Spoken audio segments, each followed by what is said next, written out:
Hillary Clinton has a narrow edge over Bernie Sanders in the Kentucky presidential primary, but the race is still officially too close to call as of this moment. Clinton receiving 46.8% of the vote to Sanders' 46.3%. The candidates will split the state's delegates, both receiving 27 each. Meanwhile, in Oregon, voters singing a different tune. Sanders beating Hillary Clinton by 8 points. Sanders wins 28 of the Beaver State's delegates, while Clinton takes home 24. Hillary Clinton still leads Bernie Sanders by 279 delegates in the national count. That's not including the crucial superdelegate group. Donald Trump also coming up with an easy win in Oregon by taking nearly 70% of Republican support in the state.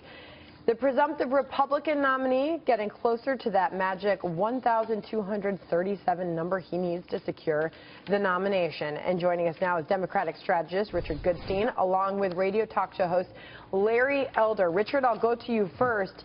What do you make of the too close to call race between Bernie Sanders and Hillary Clinton in Kentucky? What I make of it is this is the press trying to make an issue where there's no issue. You know, I actually started preparing what I was going to say to you when Hillary was a little bit down.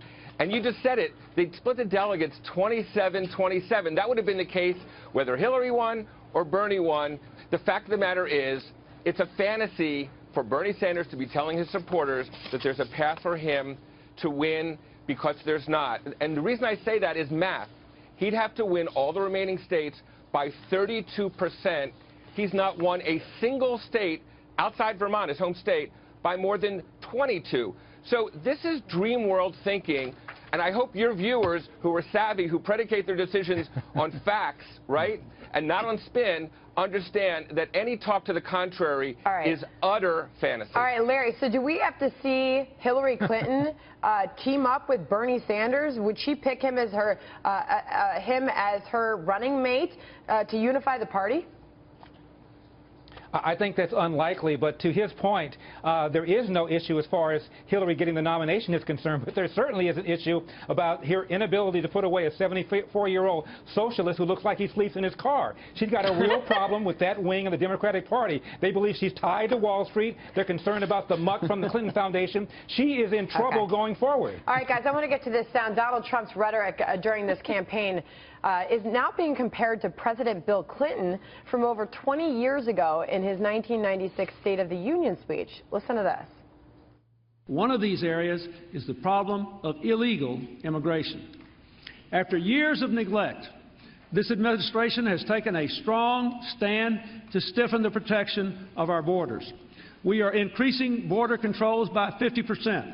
We are increasing inspections to prevent the hiring of illegal immigrants. And tonight I announce I will sign an executive order to deny federal contracts to businesses that hire illegal immigrants. All right, Richard, your response. You wouldn't know it to watch most cable channels that there's been a net outflow of people from the U.S. to Mexico over the past 5 years. For all this talk about how we need a border, how we need a fence, the fact is there's been a net outflow of people from the U.S. to Mexico since 2010. So everything that Bill Clinton just said, Barack Obama could say the exact same thing about enforcement and deportations. In fact, he's getting heat from the left because of it. So, I mean, I know, ha, ha, ha, because Donald Trump's talking about Mexicans being rapists. We kind of forget his core message is that Mexicans are rapists. You'll never hear Bill Clinton or any Democrat say anything comparable to that. All right, Larry, That's your response to that comparison to Bill Clinton. Well, first of all, Trump never said Mexicans are rapists. That's unfair. No, but if you were okay, he said. May I finish, Richard, please? The point behind that tape is it shows that much of what Donald Trump is being criticized about, Bill Clinton once said, and by the way, so did Harry Reid in 1993 after the first World Trade Center attack. He sounded more Trump than Trump sounds. Wow. All right. Well, you guys are all fired up this morning. I think we're going to leave it there, actually. Thank you to both of you for joining us this morning, Larry and Richard. See you, Sandra.